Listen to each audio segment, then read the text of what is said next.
no. I have to! Gusto kong iparamdam sa inyo yung sakit na pinaramdam niyo sa akin! You took everything from me! And the only thing left for me to do is watch you two die. Kaya huling pagkakataon natin. Ibaba mo yung baril mo! Ayaw mo? Panoorin mo kung paano ko patayin yung pinakamamahal mo sa buhay. Eh di sige! Ituloy mo!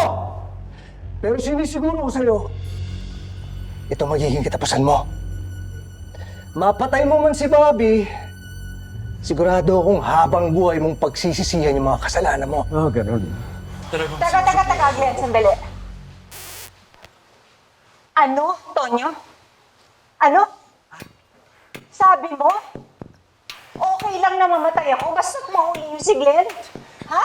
Okay na kung mamahal mo ako. Bobby, hindi naman sa ganun. Ano hindi sa... Sandali! Sandali din, okay? Narinig ko eh! Ikaw? Okay lang na mamatay ako? Ha? Basta mahuli si Glenn? Sinabi mo yan eh! Tumahimik ka kayong dalawa, ha? Tumahimik ka, Ate Bobby. Tumahimik ka. Ikaw ang tumahimik! Meron, sandali nga, mag-explain lang ako. Bobby, hindi ba kasama sa trabaho natin to? Collateral damage. Okay. Collateral damage. Ayun naman pala. So, okay lang. Okay lang na mamatay ako. Ha? Sandali. Pwede ba? Ate Bobby, Tonyo, makinig kayo sa akin! Pakinig ka sa akin! May babae ka na. Ha? May babae ka! Ha? Kaya gusto mo akong mamatay eh. Tonyo, paano mo nagawa sa akin to? Ha? Minahal kita! Ang dami kong sinakripisyo para sa'yo! Tapos eto lang! Etong ikaganti mo sa akin! Bobby! Wala akong babae, Bobby. Jen, bitawan mo. Ha? Ako mismo! Papatay! Ate Bobby! Nakakahiya eh. Intindihin mo naman ako. Trabaho natin to. Trabaho. Kaya okay lang na mamatay ako. Bitawan mo, kuya. Sasaklakin ko to! Ate Bobby, pwede ba tumigil? Tumigil ka! Ikaw ang tumigil lang! Pakadaldal mo! Ang ate mo ako! Makinig ka sa akin! Bitawan mo! Bitawan mo! Mayor, bitawan na yun! Bitawan mo, kuya! Makinig ka sa akin! Makinig ka sa akin! Isa!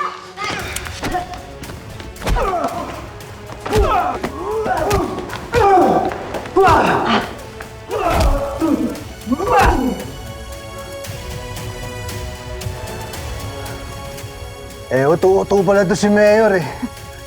Akala niya yata hayaan kita masaktan. Hindi niya alam, mahal na mahal kita.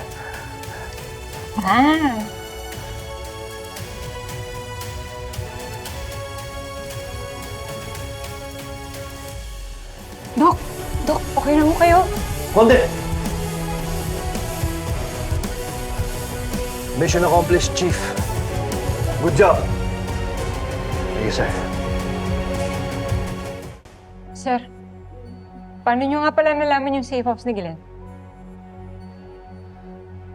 Dahil sa tulong ni Doc Cecilia.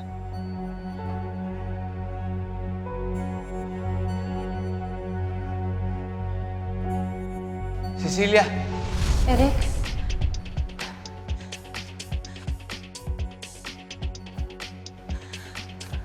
totoo ba yung sinabi mo? Nagsinungaling ka kanina? Ibig sabihin ba no, may alam ka sa operation ni Mayor? Tsaka ko nang sasagutin yan, ang importante, mahanap natin si Glenn. Dala mo ba yung pinapadala ko? Ito, yung tracker.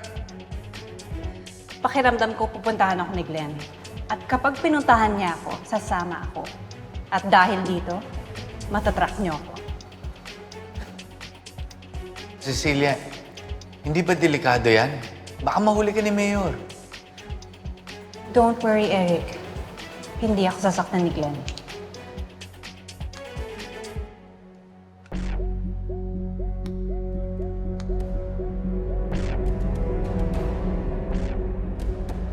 Cecilia, are you okay? Do you want anything? Coffee? Gusto mo? No, it's okay. CR ba yun? Yeah. I'll just use the bathroom.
Kaya pala, nasaan si Garcia? Asan na? Asan yung mga kalaban? Hindi pwede to. Hindi ko ba nagamit tuloy ko? Asan mo? Nahuli na sa wakas si Mayor Glenn Guerrero sa isang safe house sa boundary ng Calabari City matapos ang ilang araw na pagtakas nito mula sa mga otoridad. Ayon sa pulisya, isinagawa ang operasyon kaninang madaling araw sa tulong ng kasintahan ni Mayor Guerrero na si Dr. Cecilia Montero. Si Dr. Cecilia ay tatayong state witness laban kay Mayor Glenn sa nalalapit nitong paglilitis. Kasama sa nahuli ang matagal ng person of interest na si Roman Santiago na pinaniniwala ang kanang kamay ni Mayor Glenn Guerrero.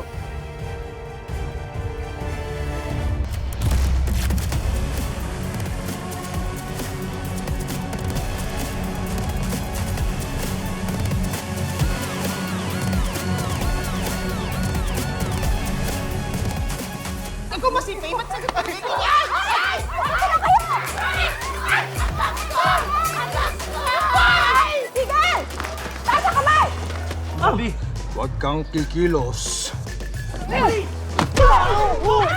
Magpo-propose dapat ako sa'yo eh.